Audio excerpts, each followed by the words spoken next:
So we did the introduction and we showed you the difference between like and unlike, but I wanted to go now through the steps of how to do any addition or subtraction of radicals. So here's our steps here. The first thing you want to do is always simplify the radicals first. A lot of times you might not be able to simplify them, but if you can, just like when we showed you at the very bottom of the other note, that when you had the square root of 8, square root of 8 is not in the simplest form because we could have taken out a square root of 4, a perfect square. So what you always want to do is see if you can simplify first. Once you determine if you can or cannot simplify and do so, then you're going to look to see if you have any like radicals. And we just talked about that. To be like, you have to have the same index number, cube roots with other cube roots. Okay? Square roots with other square roots. You can't mix a cube root that has an index of 3 to the fourth root, an index of 4. And it also have to have the same radicand, the same inside material. Once you realize you have some like terms, you can combine them. To combine them, what you're going to do is keep that same radicand and index, the same matching part. All you're going to do is combine those coefficients, the things that are outside of the square root or cube root. And how do you combine? We're just going to do the tug of war. Remember, 2 positives you add, 2 negatives you add. If you have a positive and then a negative, you always subtract. And then in each case, who wins the war to know the sign.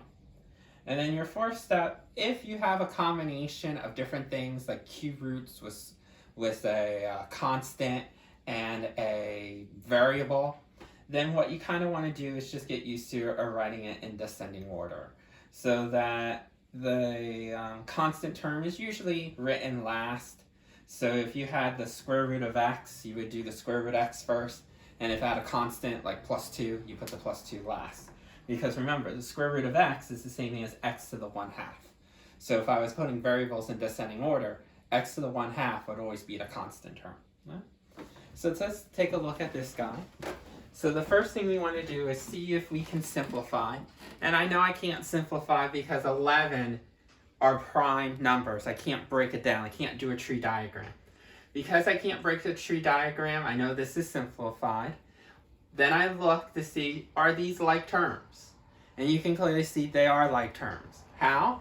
They have the same index. See how they both are cubic? Alright, so these are cube root. And then they have the same inside stuff, the same radicand, 11 and 11. So when we combine this, we're going to look at the coefficients. Now you might be saying, wait, there's nothing on the outside. Remember, just like if we had x, and if there was nothing on the outside of x, we would put in a 1. Okay? So we're going to do the same thing here. With each of these guys, notice that they don't have anything, so we can slip in an understood 1. So if you have 1 of these thingamajigs plus 1 of this thingamajig, then you know you're going to have 2 of those thingamajigs. What are thingamajigs? The like part. In this case, the cube root of 11. Okay, so I just combine the coefficients. You know, if you have a positive 1 and a positive 1, add them, same signs. Who wins the tug of war? Well, they're both the same number, but they're both positive, so team positive wins. And then bring over the same like radical, cube root of 11. Let's do a few more of these easy problems. This one, I'll put a coefficient in front.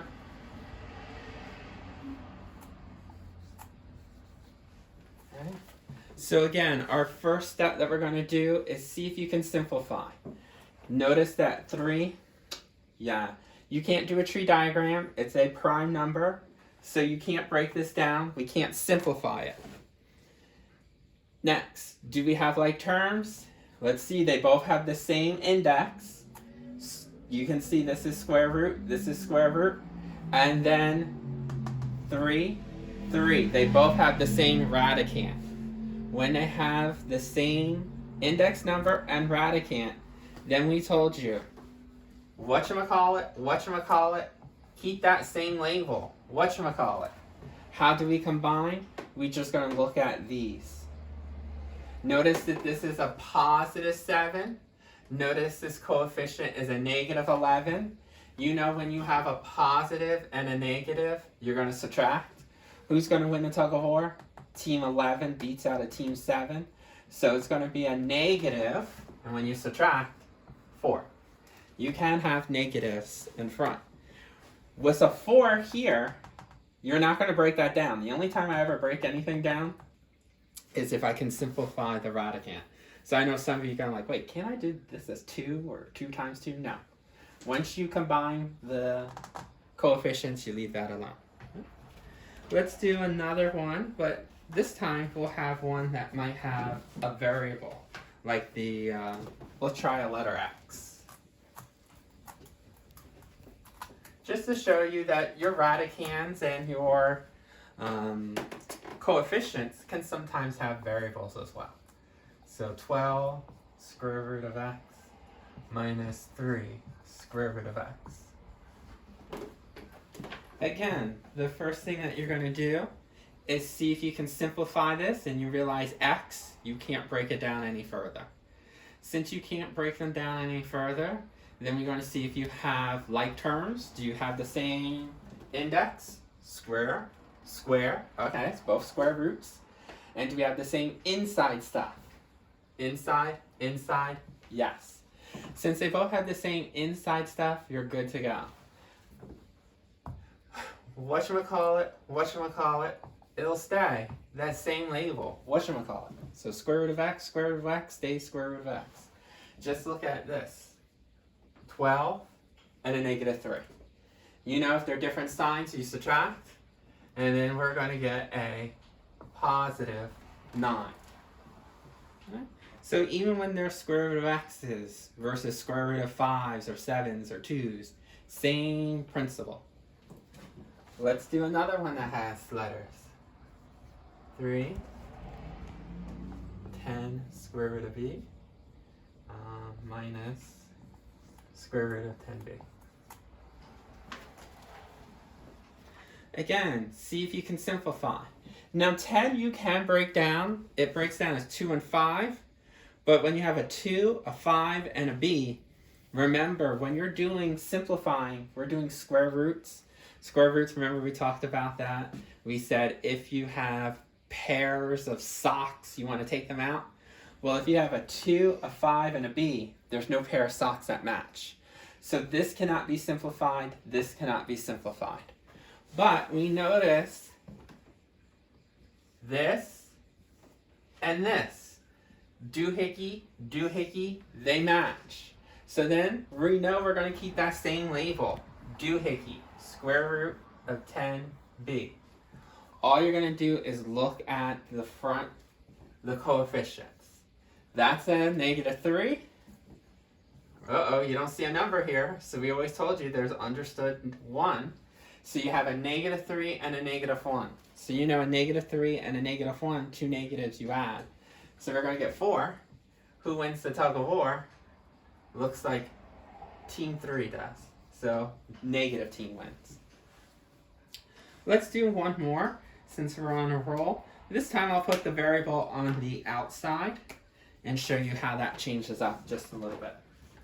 So if I have 8y square root of 15 minus 3 square root of 15.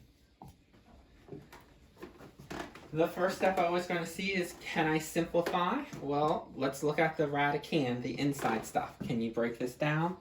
3 times 5, but then when I break it down, there's no pairs.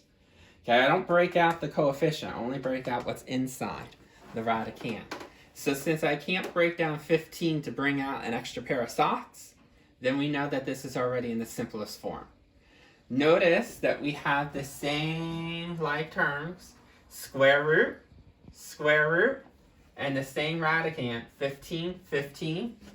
So who's-y what's it stays who's-y what's it, square root of 15. This is where it gets a little tricky. That's your coefficient here. That's your coefficient there. Now when we had these were both constants we could combine. But this is a variable. This is a constant. You should know that no matter what, a variable and a constant cannot be combined. So then how do I try to rewrite this out? What you're going to do is use parentheses to keep these two parts separate, saying that we have 8y minus 3, because coefficient, variable, constant can be combined, but we want to use parentheses, because if you don't do parentheses, then if you left the parentheses off, then it looks like the 3 is the only one that had the square root of 15. But in actuality, the 3 had the square root of 15, and the 8y also had the square root of 15. So you do want that set of parentheses on the outside, because then if you start distributing, you'll get what this looks like. So if you have a variable as a coefficient and a constant, then just say with a set of parentheses as two separate terms, because you can't combine them. Alright, so those are different examples of where we all had matching radicands. The next batch I'm going to do is where they won't match, and we'll see what you have to do after that.